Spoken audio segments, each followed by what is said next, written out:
It is Ryan here, and I have a question for you. What do you do when you win? Like, are you a fist pumper, a woo-hooer, a hand clapper, a high fiver? I kind of like the high five, but if you want to hone in on those winning moves, check out Chumba Casino. At ChumbaCasino.com, choose from hundreds of social casino-style games for your chance to redeem serious cash prizes. There are new game releases weekly, plus free daily bonuses. So don't wait. Start having the most fun ever at ChumbaCasino.com. No purchase necessary. VGW Group. Void where prohibited by law. See terms and conditions. 18+. With the Lucky Land Slots, you can get lucky just about anywhere. This is your captain speaking. We've got clear runway and the weather's fine, but we're just going to circle up here a while and get lucky. No, nothing like that. It's just these cash prizes add up quick. So I suggest you sit back, keep your tray table upright, and start getting lucky. Play for free at LuckyLandSlots.com. Are you feeling lucky? No purchase necessary. Void where prohibited by law. 18+ terms and conditions apply. See website for details. With Lucky Land Slots, you can get lucky just about anywhere. Dearly beloved, we are gathered here today to... Has anyone seen the bride and groom? Sorry, we're here. We were getting lucky in the limo and we lost track of time. No, Lucky Land Casino, with cash prizes that add up quicker than a guest registry. In that case, I pronounce you lucky. Play for free at LuckyLandSlots.com. Daily bonuses are waiting. No purchase necessary. Void where prohibited by law. 18+. Terms and conditions apply. See website for details. I genuinely believe there's a new generation, a new wave of athletes coming through, and the relationships are going to be different. That's gold dust for us. Just give us your honest opinion and advice on what we discuss. I'm kind of like a big sister to a lot of the track athletes. I would want that for the same for different sports. For me, it was as much about us as an organisation practising what we preach a little bit and giving back to athletes. This is a special edition of the podcast with the BAC, the British Athletes Commission. Coming up, you'll hear from the newest board member. Hello, my name is Asha Philip. I am a 2-time Olympic medalist and I'm the newest member on the BAC. Why they were selected, what they'll be doing, and along with the BAC... Hi, I'm Vicki Aggar and I'm chair of the British Athletes Commission. How they'll be supporting, representing and empowering Great Britain's elite athletes. The British Athletes Commission was set up in the early noughties to represent the interests of athletes in Great Britain. It provides independent, confidential and expert advice. It was recently asked by Team GB and Paralympics GB to work with its athletes at both the Summer and Winter Olympics and Paralympics. And it's never been busier, with the number of cases dealt with doubling each year for the past 2 years. The BAC is changing itself, with 2 new and current athletes joining the board to oversee its work. Great British hockey captain and Tokyo bronze medalist Holly Pern-Webb, and now Olympic, World, European and Commonwealth sprint medalist Asha Philip. At first, I didn't think it was like a possible thing for me to firstly be on a board, let's just say that, because it doesn't seem realistic. A girl from me, like from East London, who, yes, I run track and field, I never thought being on any type of board, but the first one to be on is like an athlete's board, knowing that I'm an athlete myself. I want to help other athletes. I'm much of a person that likes to help people, which is a good and a bad thing. You know, you help put people first before yourself. And but it's a good thing because I feel I could somewhat make a change or help to make a change or help to change an athlete's life or career. And it's a good feeling. How did it come about for you? I had a phone call actually from my accountant, and he messaged me and he said, Asha, I think like you should go for it. And I'm thinking, who, me? I said, are you sure? Bearing in mind I was on holiday in Dubai at the time. And I was like, no, I don't think I'll be good enough for it. And then apparently I'm better than what I think I am. So it was a surprise. They asked you questions about the board or just being a part of the British Athletes Commission. And at first I didn't know so much about it, even though I was an athlete myself. It wasn't a thing that we knew of. Like, I think we knew it was in the background, but it wasn't like in the forefront of our minds. As athletes, we've been brought up in like a tough environment where we don't feel like the federation is always on our side, when we don't know the other. We always say there's always 2 sides to every story. And to know that I finally get to see the other side and what's going on, okay, maybe I can understand. But as I'm getting older, I'm starting to be more lenient. But growing up, you just thought, oh, they never want to, push me. They always want somebody else. But I just feel that kind of gave me that drive and to want to not say change it, but trying to change athletes' perception. There are people like, say, the BAC that want to help athletes and want to help individuals, which I feel is a really good thing. So tell us, and you hinted at it earlier about that need, that desire to help people. Tell us your roles, your responsibilities then now in terms of representing that athlete voice. Well, I think it's just being truthful, to be honest. If they ask me a question, I think as long as I answer it as purified as anything, I think that's probably the best way to go about it. And I think the authenticity of me being me is always a good thing, because you don't want someone that's going to shy away from the truth or not. I won't say tell someone they're doing something wrong or they're not going in the right direction or they don't feel like this will be good for them. It's like you need that. You need someone to shake up the tree and just feel like, okay, maybe we should try something new, because not always the standard book route is always the right way. And since it became sort of known amongst your circle, maybe at least, that you're joining the board of the BAC, has the phone been red hot? Lots of WhatsApp messages from Dina and Katerina and all of the others of your teammates? I haven't actually told all of them just yet, to be fair. I kept telling my family, because my cousin, she's really good. Well, she's quite high-end in her job. She's an architect, and I don't know what she does, but she's up there near the top. And I said, are you on the board? And she's like, no. I was like, oh, well, I am. And I would always flip my hair and I'll make a big deal of it. I said, I'm a board member, darling, so you must talk to me correctly. Sorry, you're too little for me. I can't speak to you. You're not good enough. So I just make jokes and stuff like that. But I won't think I'll say that to the athletes, but to my family members, I do. But I really want them, as much as I am much of a helper, I'm kind of like a big sister to a lot of the track athletes. So I would want that for the same for different sports, because I know I'm very friendly. I get on, well, to be fair, when I went to 2016 Olympics, I got on with a number of different sports. I'm that person that just wants to be friends with everyone or just get to understand their sport and their world. So I feel like I have a great relationship with them. So I'm just hoping that relationship will be like carry on and they can know that they can talk to me and trust me, because I'm very much of a person that likes to keep secrets, mainly because I forget majority of them, but that's still a good thing. Let's bring Vicki Aggar, the chair of the British Athletes Commission, in now. I think Asha was doing herself a slight disservice there when she was referring to a family member saying quite high up in her chosen career. Asha has Olympic, World and Commonwealth Games medals. She's done pretty well in her chosen career as a track and field athlete. How pleased are you to have her on your board, Vicki? Yeah, it's not too shabby at all, and I'm absolutely thrilled to bits to have Asha on the board. It was a really rigorous process. She's not doing herself justice as well. We had some really brilliant interest in terms of current and retired athletes wanting a place on the board of the BAC, which fills me with enormous pride that actually there's that level of engagement now from across the Olympic and Paralympic community. But yeah, Asha's incredibly refreshing. It was really articulate in the interview in terms of, her passion and the reasons why she wanted to join the board of the BAC. And for me, it was as much about us as an organisation practicing what we preach a little bit and giving back to athletes and having that first time board level exposure. And I remember my first experience on a board and being totally overwhelmed and feeling completely out of my depth. And if we can get a number of athletes coming through the BAC board and having a friendly experience and upskilling and training them and exposing them to what the board environment's like with some incredible mentors, with some really experienced board members around the table, then that's a really good job done from the BAC's perspective, I think. So yeah, it's brilliant to have Asha on board. For people listening that maybe don't know too much about the British Athletes Commission, Vicki, what can you tell us about your role, your responsibilities as an organisation? Well, we're very much a membership organisation. The BAC was set up back in 2004 by athletes for athletes, and it's kind of grown and emerged ever since. We very much deal with I guess some of the reactive stuff within sport, sometimes seen as the not so great side of sport. So helping athletes that have problems around selection or bullying, harassment, providing in that independent advice, support and mediation to athletes. But probably more in recent years, doing a lot of proactive engagement work with athletes as well, and really representing and being that collective voice, feeding back into the broader high performance system and trying to influence policies and decision making that is the best for athletes and kind of putting their voice at the centre of everything.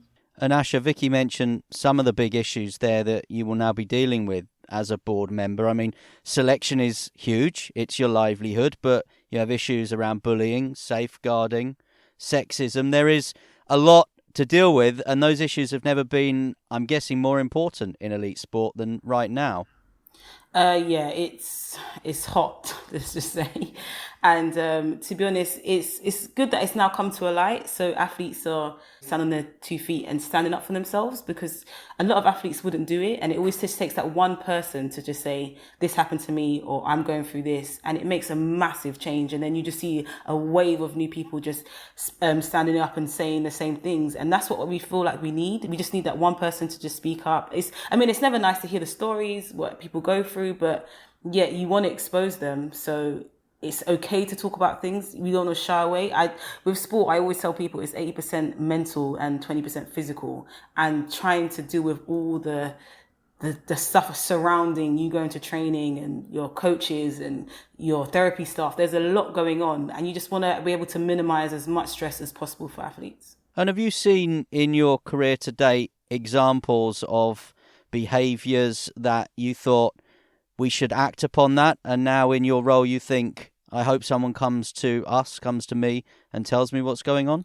Now I'm a part of it, I definitely mention it a lot to people, and I say, I do say the BAC a lot. If someone makes even a joke and stuff, say, hey, you better be careful, I've done my safeguarding course, you might want to tone that down. But it really is about letting athletes know that the BAC are there for them. And they want to help. They are literally, there's a 24-hour line that you can call, and they are there for you. And it's just really pushing that so they understand all the resources that we have. But I think that is me being on like the ground level. It is about trying to push that as much as possible. And Vicky, I think those conversations are never more important in elite sport. I think for a lot of people, the moment of the 2020 Olympics in 2021 was probably Simone Biles, and Simone Biles being brave enough to come out and say that she didn't feel good, she didn't feel like she wanted to compete. That seemed like a game-changing moment, and whilst I accept, obviously, she's not under your jurisdiction, there are athletes now that are finding their voice and they are talking about the big issues. Yeah, without a doubt. I think that there's lots of global stories, but also a lot happening domestically, which has meant that athlete welfare has become a real focus on priority. And yeah, for sure, it's kind of put us in the spotlight a little bit. And it's as much about being proactive and supporting athletes rather than reactive, and we're starting to see some really positive movement within the system now. Whilst we've got a great level of traction and probably the highest level of engagement with athletes across all the different sports, 42 different sports that we work with, some of the casework that we're doing, it might indicate that perhaps there's a rising problem in sport. I don't think that's necessarily the case. We're seeing and have seen for the last 2 to 3 years, every quarter, an increase in the kind of casework that we do with athletes. It's that 180% increase on last year. Doesn't mean to say things are getting worse, but I think it's a positive step that actually athletes are starting to trust us. And I think it's quite a slow process. As Asha said, some athletes still haven't heard of the BAC, and this year it's really hunkering down and just building and meeting with those athletes, whether it's on training camps, whether it's in their environment, just to build that level of trust and rapport with them so that we can proactively prevent issues before that they occur or become too significant. People listening to this predominantly will be your members at the British Athletes Commission, and Asha said there a 24/7 helpline. You talked about your caseload. So were someone to report something to you, what is the process? What happens next? What do you do? Well, most athletes will and should know, hopefully, they have a dedicated athlete support manager, and they're all completely qualified, professional, independent members of staff at the BAC. They will initially assess that issue or concern the athlete has and work through a kind of planned step mechanism to look at how they resolve their issue in the best interest of the athlete, really. Asha and I have spoken already around, what proactive, positive stuff can we provide for our members aside from there's the nitty-gritty day, really important core of our work, but what else can and should we be as an organisation to support Britain's athletes? Let's get the athlete perspective now, Asha, because some people listening to this maybe who are not involved so heavily in elite sport see you guys as if you like, machines, kind of robotic. We watch you in big stadiums, we watch you at major championships, and we think that, you know, you can just go out and do it and perform all the time. But being a professional, being an elite athlete is hard work, isn't it? Yeah, it's daunting. I'm not going to lie. It's got really nice, beautiful highs, but the worst lows at times. And before we even got into the start line for any of our competitions, it was the mountains we had to climb to get there. And people don't see that. You know, when you've got like an iceberg and you don't see how, or like an ice cube and then how deep it is underwater, how far it goes. Like, not many people see it. They only see the glitz and the glamour. They don't see us crying on the track, wanting to quit, wanting to run away, probably just do something that we've never ever done before because we just want to get away from our sport. But we get up and we do it. And I really forget that people forget that we're humans first. Like, I'm still somebody's child. I'm still my mum's baby. I'm still going to cry to her if I need her or something. I'm still that girl. But people just seem to forget that. They just see, oh, she does this and she does that. And they put us on pedestals, which I don't mind. Who doesn't mind being put on a pedestal? But at the end of the day, we still had to work to get here. Nothing was spoon-fed to us. With sport, well, especially with track and field, if you're not quick enough, you're not going to make the team. And that's like, it's really hard. And people just don't understand that. And I hope they listening to me, well, leaving this, they understand that we are human first. And obviously so many pressures on you. Pressures, first and foremost, you put on yourself to compete, to perform, to be the best that you possibly can be. There will be pressures from coaches, agents, sponsors, and also people who pay their money to watch you or follow you on the television, on the radio as well. It's true. And plus we do have bills to pay as well. I might be in Miami now, but it's not cheap. But it's just like we just forget that there's so much added pressures. First, you want to please yourself. You want to please your family. Again, like you say, your agents, your coaches, and there's just so many people that you feel like you're competing for, but you forget the main one is yourself. A number of sports are individual, but people forget that we have to be the ones to go out there. And we have to try to leave all the madness behind before we step out onto it. So you just want to minimize as much noise as possible. But it's the hardest thing, just knowing that my mom's like, oh, can I call you before? No, mom, I'm trying to be professional. Like, I've got things to do. But they didn't even show their support. But to us, that's still a lot to carry. But, it's just having the right, if you have a sports psychologist, they help you manage your certain situations. And hopefully it's not as bad as when you actually go to the championships. Because even then, I think before we even get to the championships, the hardest thing is getting to the trials and competing there. Because in the championships, just not say a breeze, but at least the one biggest thing has gone. Like, you finally made it to the champs. Okay, now it's just perform and do your best. But getting there is like, it's rough. Vicki spoke earlier about how you dazzled in the process to become a board member, Asha. So what are your big ideas from your experience? What is it that you want to bring to the table? I always say it's harder to get seniors, because obviously me being a senior myself, not knowing so much about the BAC at the beginning, it's hard to not say break us, but hard to get into our heads and have those conversations and know that we're already there, knowing how much trauma we've had previous years with our federation and believing that they're not there on our behalf. So it's like, it's harder to break an adult. But if we've got a junior who's up and coming and obviously they're going to be on funding and stuff, it's really me personally to try and speak to them and let them know that they're on your side. I genuinely believe there's a new generation, a new wave of athletes coming through, and the relationships are going to be different. I don't know what it is. I just kind of feel it's going to be a different relationship, and it's really about speaking to them and starting off on the right foot rather than trying to change shoes later on in life. And Vicki, what are we hoping for here? What should elite sport aspire to look like in the years ahead, with the assistance of people like Asha Philip on your board now? Well, I think it's the contribution as a membership body with hopefully led by athletes, which is really important, to help contribute and influence a sporting system that does perform and does produce medals. It's not about not performing, but allows or facilitates the athlete journey to be an amazing one. I've retired a million years ago, really, but the most important thing for me on reflecting on my career as well was not just the medals I won, but the journey that I went on and the person that I became and what sport gave me. And I think if you can contribute to that a really positive journey as well as the success, then I think we've done a really good job. And I think that evolves and changes with every Olympic cycle or every Paralympic cycle. Like you say, as Asha said, there's new athletes coming in from our borders and breakers to different sports, different cultures, different ways of working, and we've just got to really understand every single one of our members to be able to respond and support them in the ways that they need us to. We have some brilliant relationship with a lot of national governing bodies now, not all of them.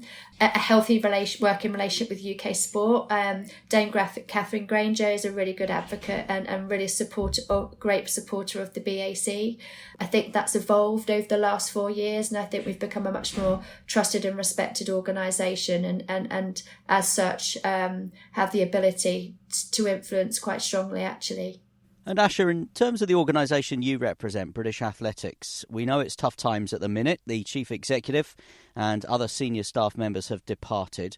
Together with the other issues that have been highlighted more recently around the federation, does that mean that organisations like the BAC become more important? Yeah, 100%. Our house is on fire, so trying to get the fire extinguisher to work. But athletes have a different mentality, and their main focus is to perform and do what they can do best. Even though there's a lot of things going around, we do try to focus on what our actual goal is. And if we do have any problems, there are a few staff left that we can discuss and discuss things with, and obviously the BAC do definitely help, because I have honestly just been planting little seeds into different athletes' heads and saying, the BAC can help. If you need anything, don't worry, just say something and I'm sure they'll be there to help you, because I feel now more than ever, I feel our sport needs it. It was definitely a shock, I think, to the whole of the sport. Well, me personally, I think I tried to tell everyone, we went through a whole pandemic. It was madness. Nobody knew what to do. We had new staff that had come in and they had no idea. And I didn't really I tried to not say push all the blame onto them, but if they don't know, no one's been in this situation, how can you really attack them for a pandemic which they never planned for? But again, with athletes, as much of what is going on, everyone's kind of took their own step back and kind of created their own circles, as in their own therapies, their own team of staff that they work alongside. So they're not as much dependent on the federation, which it's kind of split down the middle. You want them to be a part of your team, but then you also feel well, they're not helping, but they're going through so much. Let me just sort myself out. Because at the end of the day, we're the ones that have to go out there and run. We're the ones that have to go in there and perform. But again, we have to find a way for ourselves to perform. So if we can't go to them, we'll just go down a different route. Asking the BAC or asking friends and family, other people that have, that support that we could find. That's basically, I feel what genuinely a lot of British athletes have done.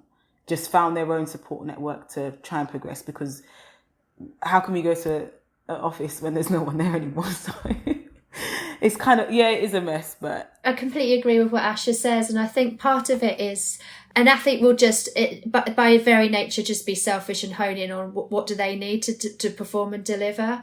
And yeah, I'm sure it's been massively unsettling. There's been so much change, not just in athletics, but across the whole entire sporting system. But typically there always is change, but it feels like massive senior leadership teams are exiting loads of different sports, and it's not just a performance director, it's the whole crew.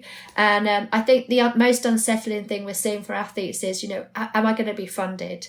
I know what I need to do. I'm working with my coach. I just need to know that I can have a roof over my head and afford to live and train to be a full-time athlete. And I think some of the uncertainty around changes in leadership and then perhaps changes in selection and different people want different things. I think that's probably been quite unsettling for a number of athletes. But on the whole, it's been amazing to see, particularly the last 2 years, how adaptable the athletes have been, and they just crack on with it. So Vicki, before we wrap up, and we'll give Asha the final word, you must be absolutely delighted to have someone of her calibre on board. Yeah, absolutely thrilled. Really thrilled to have that. It was really important to me to bring on some new blood within the board, that, you know, some fresh ideas and really some really current and relevant athletes. And Asha and Holly Pernwebb from hockey as well have joined, and it's brilliant just to have that fresh perspective, honest. Asha said to me, "What do you want from me, Vicki?" And I just said, "Your honesty. That's all we need. That's gold dust for us. Just give us your honest opinion and advice on what we discuss, and just be your authentic self." So I'm thrilled to bits. Asha, your final message to your fellow athletes about the British Athletes Commission? Do you know, I feel it's to trust and believe that they're not, I'm not saying affiliated with your federation, they are separate. So if you really do have an issue or you want something to talk about, there's no wrong or right way to say something. Like, anything you say helps. If you need to just get something off your chest, if you see something, just say it, because, you know, we need athletes to speak up. And if you don't, it's going to make things difficult. And I mean, there's no pressure. They're not sending anyone, yes, please say something. If you feel like you need to say something, trust and believe the BAC are actually listening. Asha Philip, the newest board member of the British Athletes Commission and chair of BAC, Vicki Aggar, talking to Michael. And if you'd like more info on the BAC, or you're a world-class programme athlete with automatic membership, check out the website, britishathletes.org.